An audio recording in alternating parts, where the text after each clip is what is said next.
नमस्कार दोस्तों, आपका स्वागत है हिस्ट्री मिस्ट्री। सर्पों की दो भागों में कटी हुई जीभ के बारे में। इस रहस्य के पीछे एक बहुत ही पौराणिक कहानी है। यह महाभारत में वेद व्यास द्वारा लिखी गई है। महर्षि कश्यप की 13 पत्नियां थी।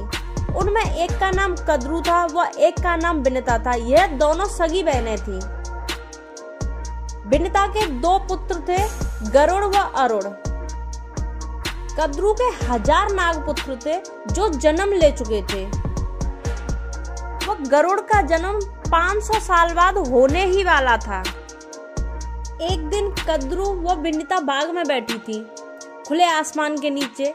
तो कद्रू चाहती थी कि विनिता के पुत्र होने से पहले वह उसे दासी बना ले, ताकि गरुड़ से मेरे नागपुत्रों को कोई नुकसान ना हो। कुछ देर बाद समुद्र से एक घोड़ा निकलता हुआ दिखाई दिया। वह हवा के वेग से भी तेज दौड़ रहा था। यह सब देखकर विनिता उस घोड़े की प्रशंसा करती है कि घोड़ा हिम की तरह श्वेत है, बहुत ही प्यारा है। तो इतने में कद्रू नागमाता कहती है कि घोड़ा तो सफेद है मगर उसकी पूंछ तो काली है। विनिता बोलती है कि नहीं, तुम्हारा वहम है, पूंछ सफेद है। तो कद्रू इसी बात पर शर्त लगा लेती है और कहती है कि जो हारेगी उसे एक बात माननी पड़ेगी। कहती है फिर कल इसी समय देखने आएंगे कि पूंछ काली है या सफेद है। तो फिर कद्रू अपने नागपुत्रों से जाकर कहती है कि आप अपना आकार छोटा करके उस घोड़े की पूंछ से चिपक जाना, ताकि घोड़े की पूंछ काली दिखाई दे। यह सुनकर कुछ नाग मना कर देते हैं कि यह उचित नहीं है, हम ऐसा नहीं कर सकते। नाग माता कद्रू गुस्से में आ जाती है और अपने ही पुत्रों को श्राप दे देती है कि तुम जन्मेजय की यज्ञ में भस्म हो जाओगे। तो सारे नाग घबरा जाते हैं और माता का कहना मान लेते हैं। अगली सुबह कद्रू व विनिता समुद्र के किनारे जाते हैं तो उसी घोड़े की पूंछ काली दिखाई देती है। विनिता कुछ सोच पाती उससे पहले कद्रू बोलती है कि अब आप शर्त के मुताबिक हार गई हो तो मेरी एक बात माननी पड़ेगी, आपको मेरी दासी बनकर रहना होगा और अपने पुत्रों को यह दासित्व बनने का राज नहीं बताओगी। कुछ ही देर बाद गरुड़ का जन्म होता है। वह अत्यंत विशाल रूप में पैदा होता है। नाग व नाग माता कद्रू उन्हें अत्यंत परेशान करते हैं। गरुड़ अपनी मां पर होते हुए अपमान व अत्याचार को सहन नहीं कर पाते हैं। वह हर प्रयास करते हैं अपनी मां को दासी बंधन से मुक्त कराने के लिए।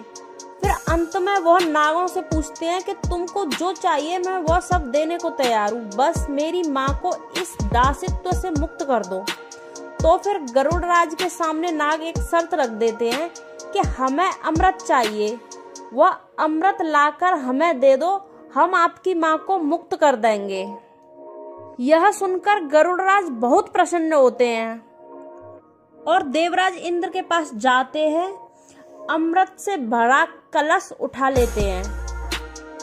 यह देखकर देवराज इंद्र गरुड़ पर आक्रमण कर देते हैं, मगर गरुड़ राज बहुत बलशाली थे।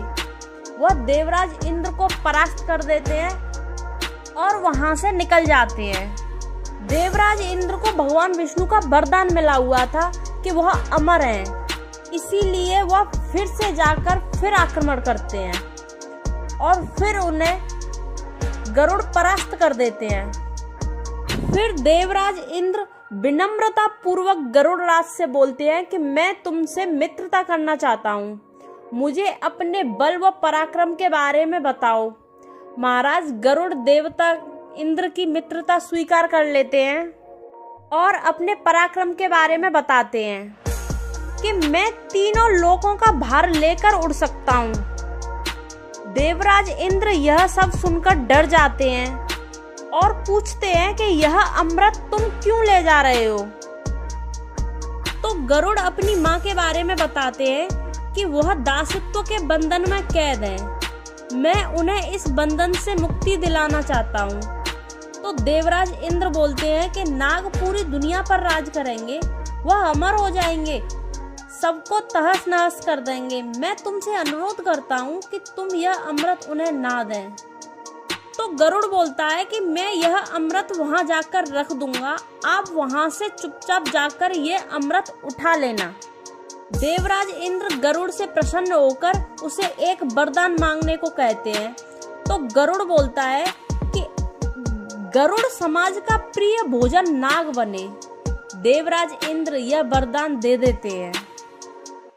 गरुड़ उन नागों के पास जाकर उस अमृत से भरे कलश को एक कुसा पर रख देते हैं और उस कलश को पवित्र होने के बाद छूने को कहते हैं और अपनी माँ को वहां से लेकर चले जाते हैं। तो नाग सोचते हैं कि वह पवित्र मतलब स्नान करना है। वह स्नान करने जाते हैं। तभी उस अमृत कलश को इंद्रदेव वहां से ले जाते हैं। नाग स्नान करने के बाद वापस आते हैं तो वह उस कलश को वहां पर नहीं पाते। तो वह सोचते हैं कि शायद अमृत का एक सा अंश इस कुसा पर गिर गया हो। तो वह उस कुसा को जोर जोर से चाटने लग जाते हैं। वह कुसा तेजधार नुकीली घास से बना होता है। अमृत तो नहीं मिलता पर जीव के 2 टुकड़े जरूर हो जाते हैं।